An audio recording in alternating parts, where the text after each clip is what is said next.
오늘 말씀의 제목은 여호와의 영에 감동되니라 라는 제목으로 함께 말씀을 나누고자 합니다. 성경학자였던 어니스턴 캡이라는 사람은 이런 이야기를 했습니다. 율법의 요구는 내면적이고 동기와 그 욕망에 영향을 미치며 단지 외적인 행동에만 관심이 없습니다 라는 말을 남겼습니다. 즉 하나님께 중요한 것은 우리가 겉으로만 옳게 행하는 것이 아니라 그 행동을 이끄는 마음이 순수한 동기에 이 기반을 두고 있는지가 중요하다라는 겁니다. 사람과의 관계에서 신뢰를 받거나 신뢰한다는 것은 참 중요한 것 같습니다. 신뢰는 굳게 믿고 의뢰하다, 굳게 믿고 의지함이라는 사전적인 의미를 담고 있습니다.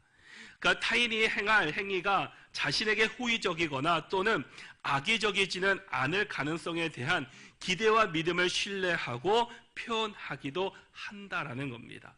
그러나 이 신뢰가 무너지면 인간관계는 무너지고 맙니다. 하물며 나라를 이끌어가는 지도자가 하나님으로부터 그 신뢰를 상실한다면 과연 어떻게 되겠습니까? 사무엘상 15장 35절의 말씀을 이 세모력 성경으로 보면은 그 다음부터 사무엘은 사울 때문에 마음이 상하여 죽는 날까지 다시는 사울을 만나지 않았고, 주님께서도 사울을 이스라엘의 왕으로 세우신 것을 후회하셨다라고 말씀합니다. 사울이 누구입니까? 이스라엘의 왕입니다. 초대 왕이었습니다. 사무엘을 통해서 기름을 붓고 이스라엘의 초대 왕으로 세워진 인물이었습니다. 그런데 하나님께서 지금 뭐라고 말씀하십니까? 주님께서도 사울을 이스라엘의 왕으로 세우신 것을 후회하셨다라고 말씀합니다. 얼마나 안타까운 마음입니까? 하나님께서 세우셨던 왕이었는데, 하나님께서 기름 부은 왕이었는데, 하나님께서는 지금을 그에 향해서 내가 그를 세운 것을 후회한다라고 말씀합니다.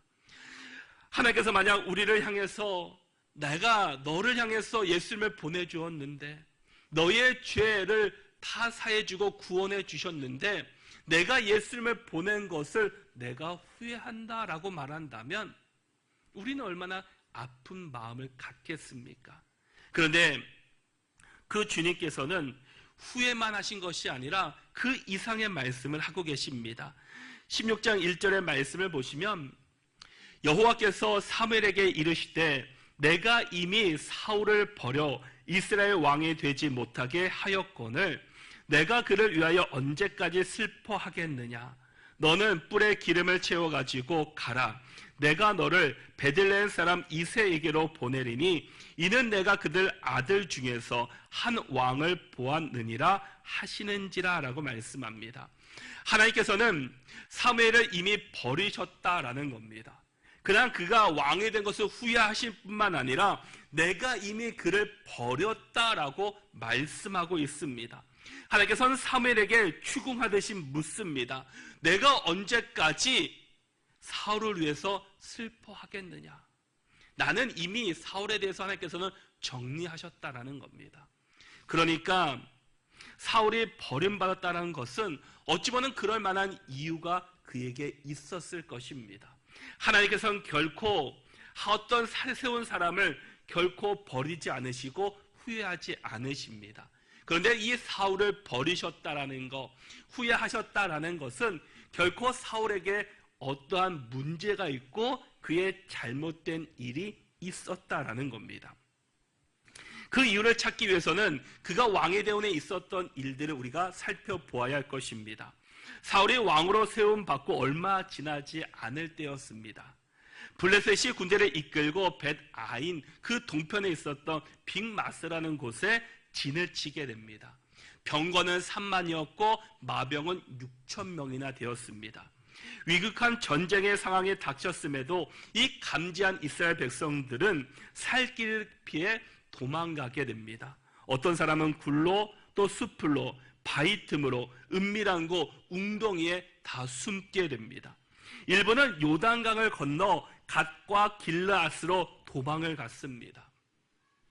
사울을 따르는 사람들은 길갈에서 선지자 사무엘이 오기만 기대하며 두려워 떨고 있습니다. 그런데 그렇게 오겠다고 한 사무엘이 정한 기한 1회가 지났음에도 불구하고 돌아오지 않는 것이었습니다. 그나마 사울 곁에 있던 백성들마저도 이제는 흩어지기 시작합니다. 이 현실 앞에서 사울 왕은 이 준비해 놓은 이 번제물과 화목제물을 가져오게 하여서 자신이 주도하에 번제를 드리게 됩니다. 그런데 번제로 마치니까 사무엘이 그곳에 도착합니다. 사울의 문안을 받았던 사무엘은 왕이 행한 것이 무엇이냐고 그에게 묻습니다. 사무엘상 13장 12절의 말씀을 새 번역으로 다시 한번 보시면, 이러다가는 제가 주님께 은혜를 구하기도 전에 블레셋 사람이 길갈로 내려와서 칠 것 같은 생각이 들어서 할 수 없이 번제를 드렸습니다 라고 그 사울이 대답하게 됩니다. 사울은 자신에게 닥친 현실 앞에서 분별력을 잃어버린 겁니다. 사울을 왕으로 세운 사람이 누구입니까? 하나님이셨습니다. 그러면 하나님만을 의지하고 하나님만을 바라보아야 하는데, 그가 지금 하나님을 바라보지 못하고 자신들을 밀고 들어오는 이 블레셋 군대를 보면서 두려워했다라는 겁니다. 절대로 해서는 안 될 일을 백성들과 함께 하나님의 세워놓으신 질서를 왕의 힘으로 지금 무너뜨리고 만 것입니다. 이뿐만이 아니었습니다. 하나님의 인도하심을 받으며 이스라엘 백성들이 이 애굽에서 가나안 땅을 향하여 오고 있을 때 아말렉이 길을 막고 대적한 일이 있었습니다. 이를 하나님께서 사무엘을 통해 다시 상기시킨 후에 이 아말렉을 전멸토록 사울에게 명령하십니다. 사무엘상 15장 3절의 말씀을 보시면, 지금까지 아말렉을 쳐서 그들의 모든 소유를 남기지 말고 진멸하되 남녀와 소아와 젖 먹는 아이와 우양과 낙타와 나귀를 죽이라 하셨나이다 하니라고 말씀합니다. 이 명령만 듣는 것만으로도 간담이 선언할 정도의 명령이었습니다. 모든 것을 진멸하라라는 겁니다.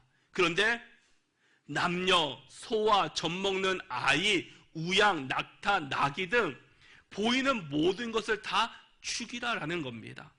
그러나 이 명령을 사울은 무시해버립니다. 사울과 그의 군대는 쓸모없고 값없는 것들만 골라서 진멸시켰습니다.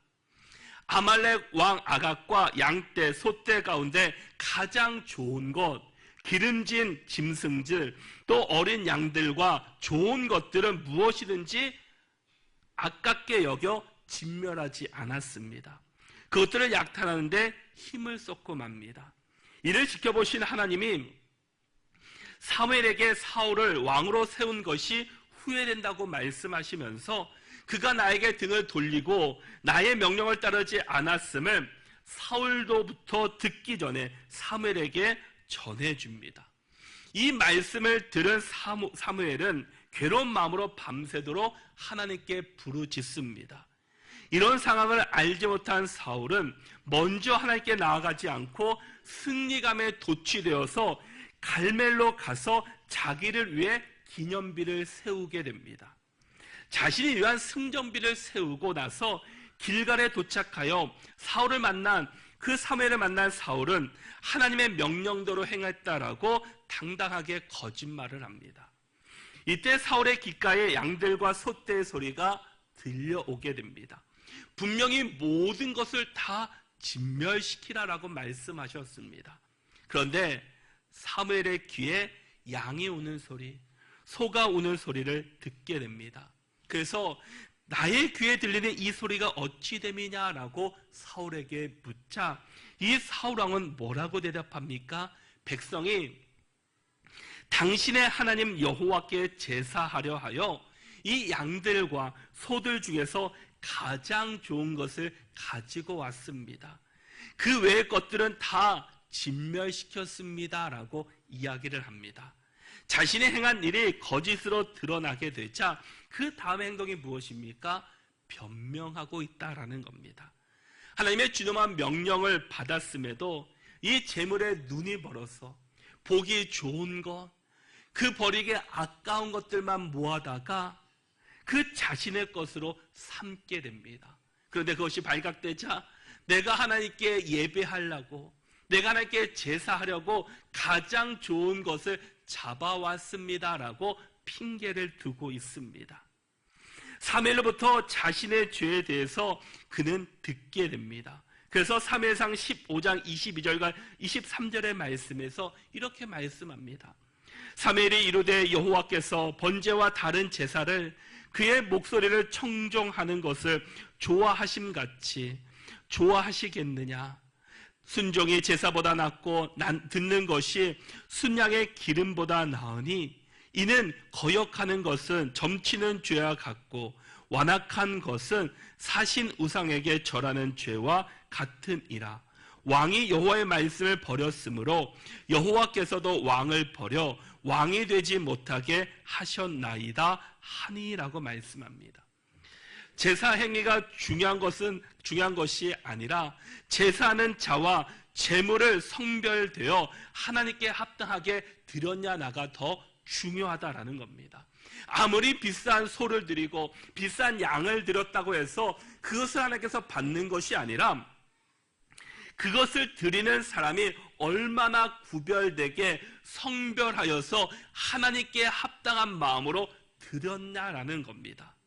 하나님께서는 바로 정결한 그 사람, 그 제물을 하나님께서는 받으시기 때문입니다. 제물의 양이 중요한 것이 아니라 하나님께서는 얼마나 정결하고 깨끗하고 순전한 마음으로 예배하고 드렸느냐가 더 중요함을 우리에게 말씀하고 있습니다.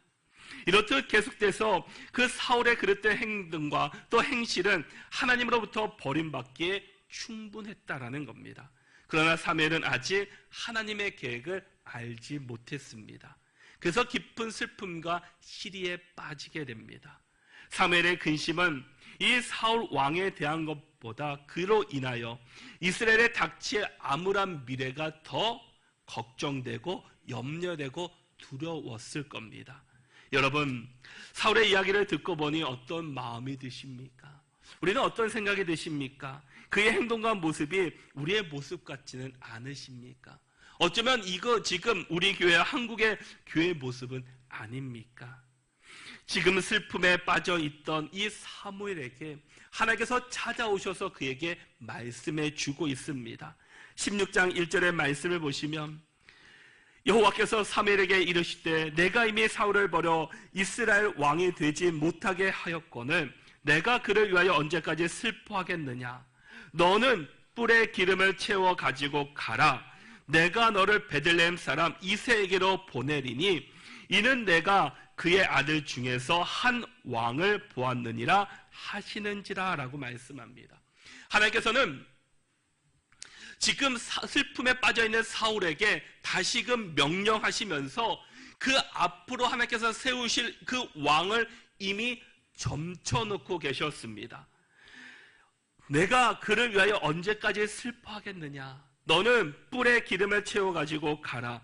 내가 너를 베들레헴 사람 이새에게로 보내리니 이는 내가 그의 아들 중에서 한 왕을 보았다라고 말씀합니다.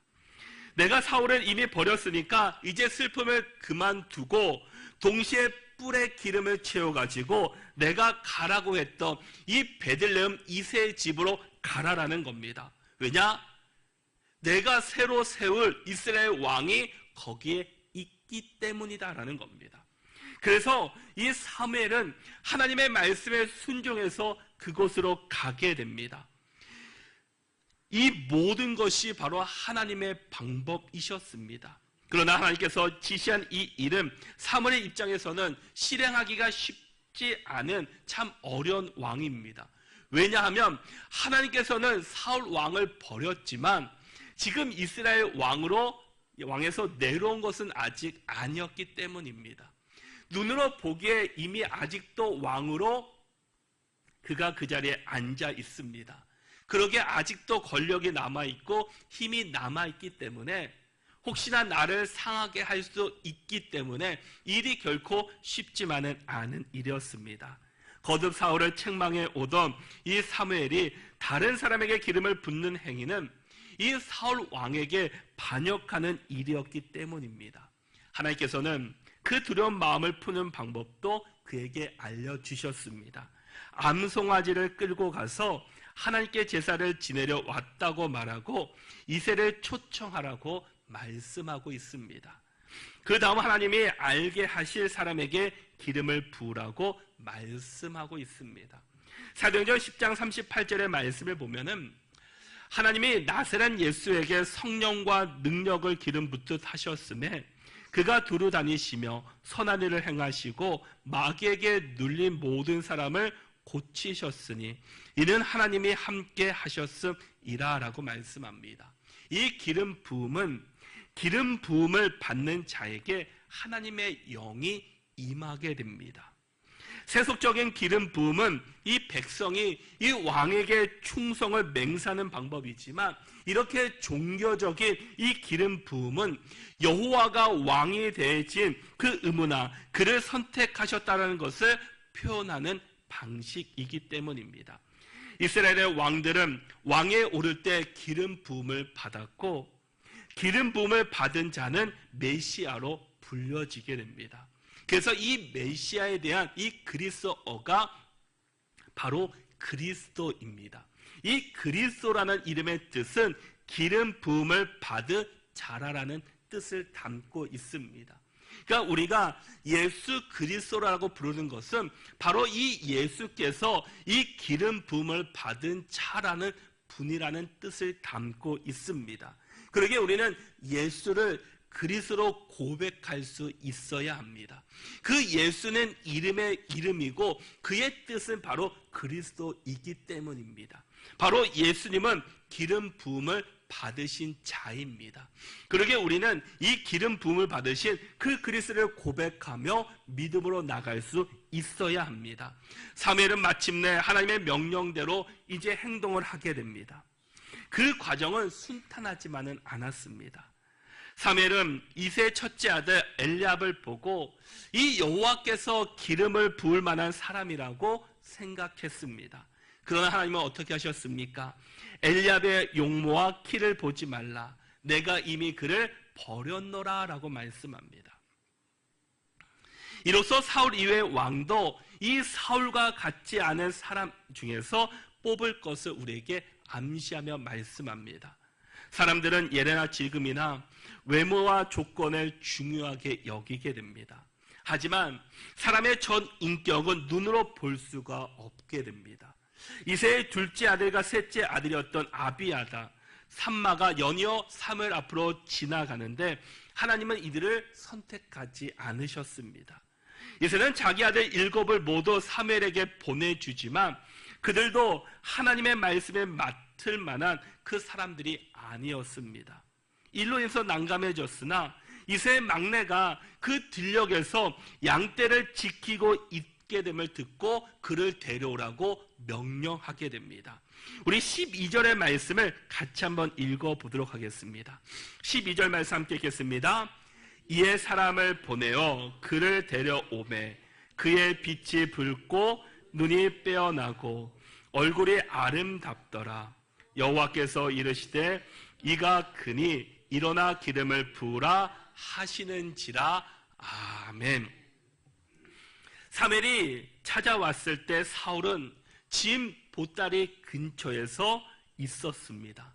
지금 다윗은 지금 양떼 가운데 그가 머물러 있었습니다. 다윗이 도착하니 하나님께서 그니 일어나 기름을 부으라라고 말씀하고 있습니다. 마침내 사무엘은 준비해오는 그 뿔을 가져다가 형들은 보는 앞에서 다윗에게 기름을 붓게 됩니다. 그리고 13절의 말씀에서 사무엘이 기름 뿔병을 가져다가 그의 형제 중에서 그에게 부었더니 이날 이후로 다윗이 여호와의 영에게 크게 감동되니라. 사무엘이 떠나서 라마로 가니라 라고 말씀합니다. 사무엘이 그 기름 뿔병을 가져다가 다윗에게 부니까 다윗이 하나님의 영으로 크게 감동되었다라고 말씀합니다. 이미 하나님께서는 다윗을 선택하고 계셨습니다.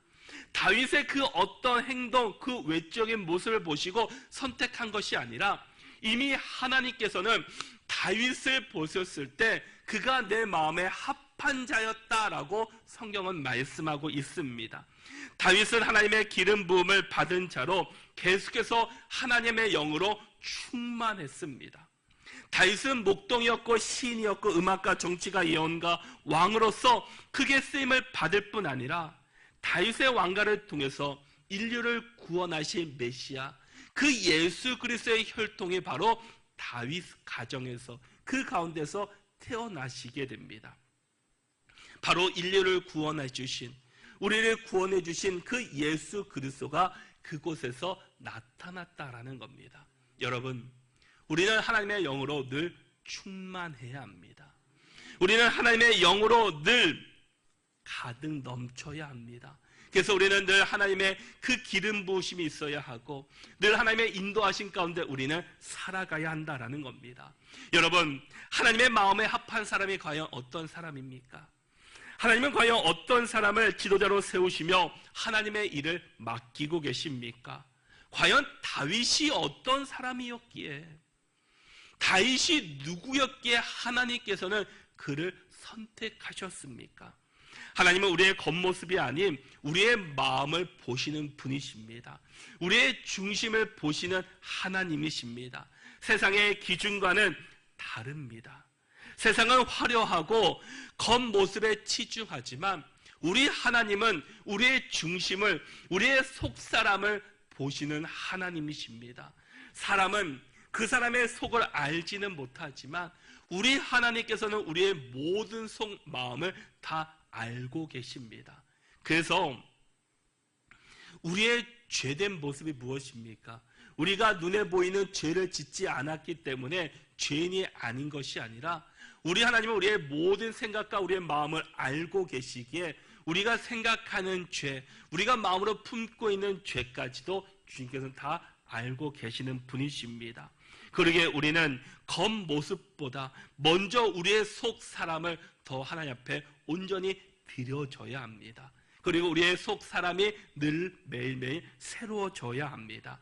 어린 다윗, 목동으로 양떼를 돌보던 중에 왔으니 겉모습은 형편이 없을 것입니다.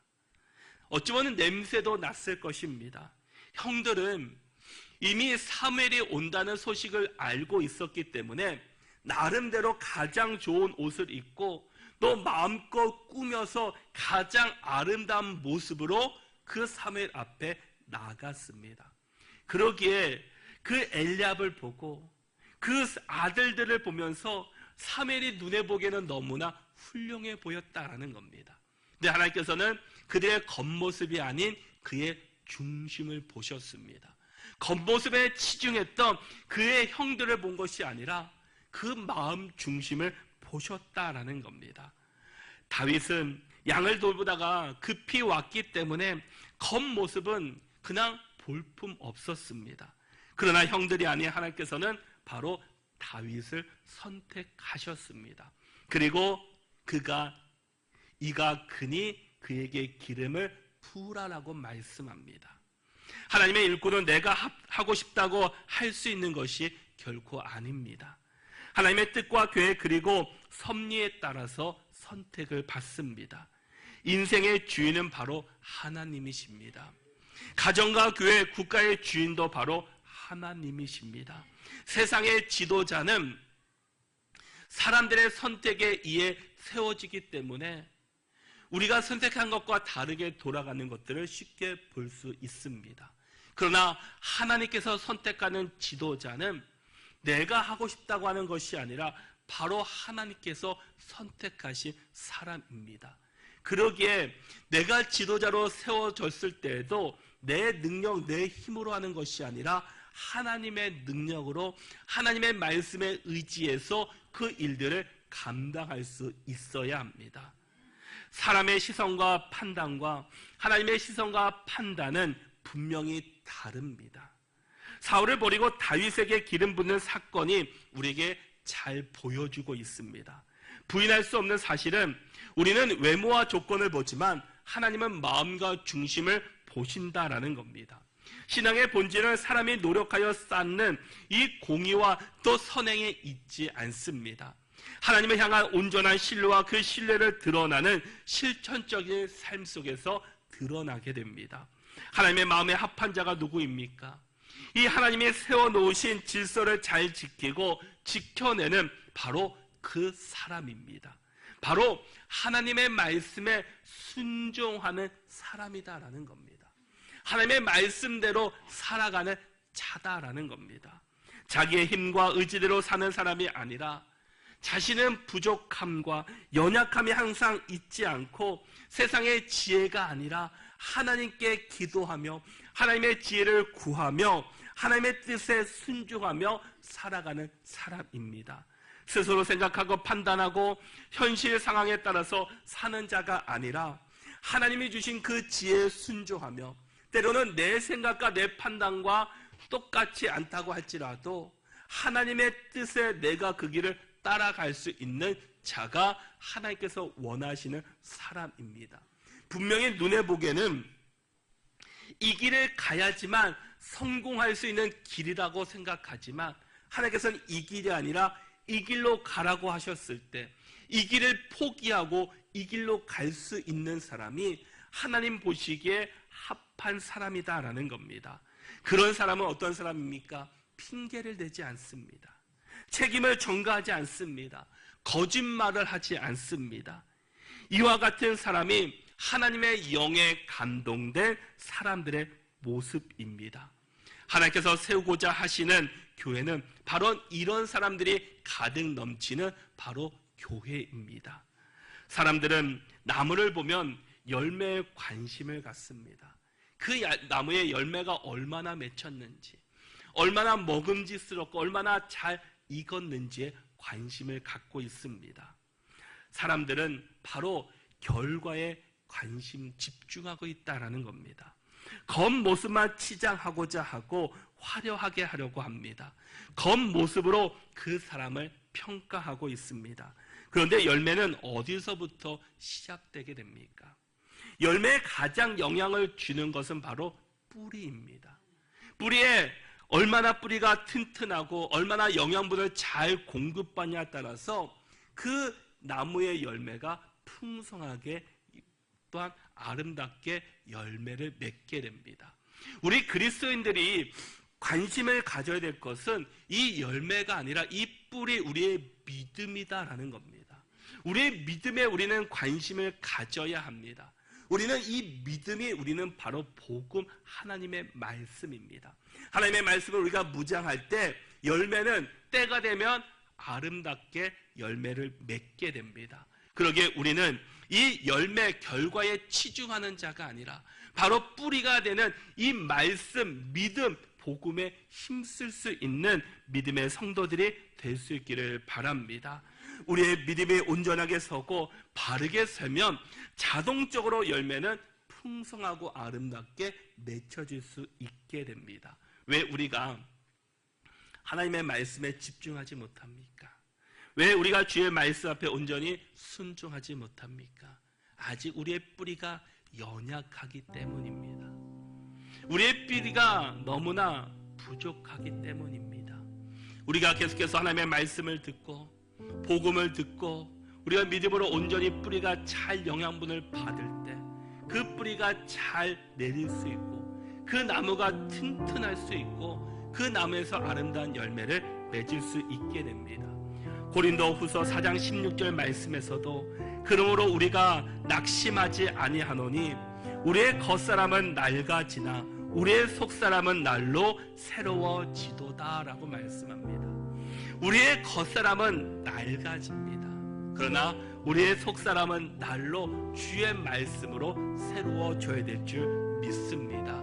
여러분, 다윗의 아버지 이새와 그의 형들은 겉모습에만 관심을 가졌습니다.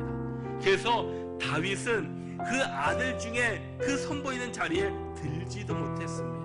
그냥 양떼를 지키는 자에 불과했습니다. 그러나 하나님께서는 그 형들을 택한 것이 아니라 양을 치던 그 다윗을 불러오게 하시고 그를 선택하셨습니다. 그 그리고 그를 향해서 내 마음에 맞는 자다라고 그를 평가해 주셨습니다. 과연 우리는 무엇으로 충만해지기를 원하십니까? 우리 모두가 정말 하나님의 영으로 감동되는 사람들이 될 수 있기를 바랍니다. 그래서 우리가 지금 이 시대는 스펙이 중요하다고 겉을 끊임없이 포장하는 시대 속에서 우리는 살아가고 있습니다. 이런 시대 속에서도 우리 그리스도인들은 겉에 치중하는 자가 아니라 우리의 속사람이 날로 새로워지고 이 말씀과 복음과 믿음에 집중할 수 있는 자들이 될 수 있기를 바랍니다.